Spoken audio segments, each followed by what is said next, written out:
Hi everyone, I hope everyone had a nice Thanksgiving. As you might guess from this title, I think Sneako is kind of a dumbass. For those of you who don't know, Sneako is a YouTuber who does stand-up comedy, vlogs, video essay types of videos, and interviews with random people he meets on the street. Sneako's videos tend to have a bit of a political undertone to them, as well as some of their titles, so it's only expected to see him come out with a video about the election. More specifically, the rather infamous gatherings in New York when Biden was announced the winner. But let me get real. When I saw that title and that thumbnail, I knew I was in for some big brain takes. Before I make any comments about the video itself, I would just like to say that I have nothing personal against Sneako himself. However, I just feel that some of the things he says in this video can be a bit harmful, reductive, and just kinda dumb. Secondly, when I say dumbass, what I mean is that he holds generally pretty privileged takes regarding electoralism and voting in general. On top of that, he doesn't seem to recognize this despite the fair bit of political engagement he has on his channel through some of his other videos and interviews. Now that we have those two main caveats out of the way, let's get into it. The video I'm going to be referring to is titled Who I Voted For,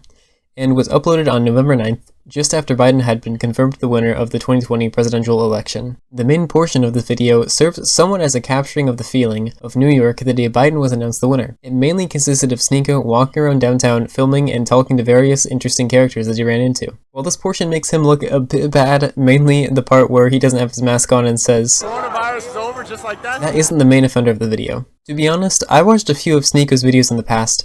I wasn't really surprised by that particular behavior or his comments later in the video. Although, just because I wasn't surprised doesn't mean what he said was alright. Once he finishes up this segment of presenting us with the celebrations of the day, we're taken to a different shot, in his car. This, rather obviously, is where my main contention with the video arises. Sneako goes on to explain the title of his video, and if you've seen the video or know anything about Sneako, you can probably guess that Sneako didn't vote. Now, why didn't he vote? Did he miss the train to a polling station? Did he forget it was the deadline to vote by mail? Was he just really busy on election day? No, he's just, an enlightened, apathetic voter. To not mince his words, I'll let him explain the reasons himself. So I just wanted to record this quick to give you my thoughts on the election, because people ask about, like, what's your thoughts? What's your thoughts on the election? What's your thoughts? Here's what I think. If you voted for Biden, you're kind of a bum. If you voted for Trump, you're also kind of a bum. If you're too invested in this election, if you're too invested into American politics at any point, you're a loser, because you're setting yourself up for disappointment. Let's just talk about his first point right away. If you invest too much of yourself into American politics, you're a loser, because you're setting yourself up for disappointment. Now, is this true? And does Sneako really believe this? Well, let's keep in mind that investing yourself into a cause, political or otherwise, doesn't automatically mean you'll have extremely high expectations for that said cause. If we apply Sneako's logic to other scenarios, we can see that he probably doesn't actually believe this. For example, if someone goes out and fundraises for cancer research, they go out and make their voice heard, donate some money themselves, organize awareness movements, and more. Are they a loser because they're investing a lot of their time into something that realistically isn't going to give them exactly what they want when they want it? Of course not. They're just trying to make their voice heard and make a change, however small it is, in what is most important to them. I just wanted to address that first premise that he puts up right in the beginning before we get any further. Let's continue. For the most part, Trump didn't change a lot of my daily life. And a lot of your daily, if you're American, Trump didn't change a lot of your day-to-day life, unless you're a Mexican kid in a cage right now on the border. But he was a social media president. He was divisive. He made shit look and seem crazy online. Outside of that, look around. Daily life never changes based on the president. This segment is really all you need to see to understand the entire reasoning for the video, suggesting that just because Trump didn't change a lot of his day-to-day life means that, it's not really a big deal. In conjunction with this, he assumes that most other Americans haven't been affected by Trump's presidency. However, the latter is just not true. While it is probably true that Sneako and the people that he knows maybe weren't too affected, on the surface level at least, because he lives in New York and is pretty affluent, it is a far, far cry to say that most Americans' lives haven't changed from Trump's presidency. And him saying that is really all you need to hear to understand what point of view he's taking, and frankly, it's all I needed to hear to make a video about it. Just a side note here, but not the main point. Sneako could have gone to the polls and voted on every other down-ballot local option and just left the presidency blank. I'm sure there are at least a few issues that would have mattered to him on the state or city level. However, forgetting that lower level politics exists is definitely not something unique to Sneako, unfortunately. Anyways, let's continue. If you're too invested in this corrupt-ass, broken system,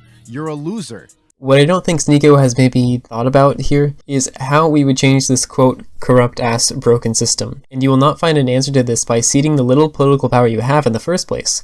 and abstaining from voting. However, you will find the answer to political causes you care about in ways to change real politics in a measurable way by getting more engaged in local elections, learning about members of your city council and political issues that exist within your cities, and even canvassing for issues or candidates in your town. But most importantly, just vote. If you really believe that the system is, corrupt or whatever, then it makes you look like kind of a dick when you criticize people for trying to change the system that you're complaining about while you're just sitting back and doing nothing. After this, he just kind of makes fun of Trump for a bit by relating him to a book that he's read, and then brings over his other perspective on why people shouldn't get involved in politics. I understand if you're calm, you're in a house, and you just want things to be easy and normal because you want a simple life. Then I understand that you want Biden and you're happy that Trump is gone. But my channel and a lot of you who I think relate to me, you're always on the come up. You're always thinking about getting more money, power, respect. You want to move up in the world. And anybody who's really trying to move up is wasting their time involving themselves in politics. It's broken through and through. He never really makes a distinction here for why people wanting to get more money and power shouldn't get involved in politics and how they're any different in that respect than, quote, normal people. However, it's important to understand that what he's saying here just isn't borne out in reality. In fact, according to EconoFact, the amount of political participation grows with the amount of wealth that you have. So if Sneako or other wealthy people are trying to paint themselves as if politics is beneath them, it's simply not true. To further show this, the socioeconomic group that is most electorally active is literally the top 1%. Also, policies that Biden and many other left-of-center candidates, at least by America's standard, would implement policies that would increase wealth mobility. The higher wealth mobility means it's easier to move from the bottom 10% of the economic ladder to the top 10% and vice versa. Some policies that would do this, just for an example: affordable healthcare, affordable education, a more progressive taxation system, ease of public transportation, and higher minimum wage. So if Sneako is all about that up and coming, trying to get his bag life, then maybe he should look into all aspects of how to do that, including political activity. Finally, Sneako goes into the final part, where he talks about his personal issues for why he can't support the DNC or Biden and Harris. Fuck the Democratic Party because they screwed over Bernie Sanders and I can never support them again. I would never vote for somebody in the Democratic Party because of how corrupt they are, how phony they sound when they talk, how like uppity they feel because, oh, we're not racist. They're the racist ones. You're racist too. Just because you have gender pronouns in your bio doesn't mean you're woke. It's getting me tight that people are hyped that Kamala Harris is like the first black female vice president. Whatever, man. She locked up thousands and thousands of people for weed charges. She could suck a dick, man. Biden is 77. He voted for the Iraq war and he signed a bill that says you can't declare bankruptcy on student debt. They both suck. They both suck. You should not be happy that Biden is the president. This is not the man. That's all I gotta say.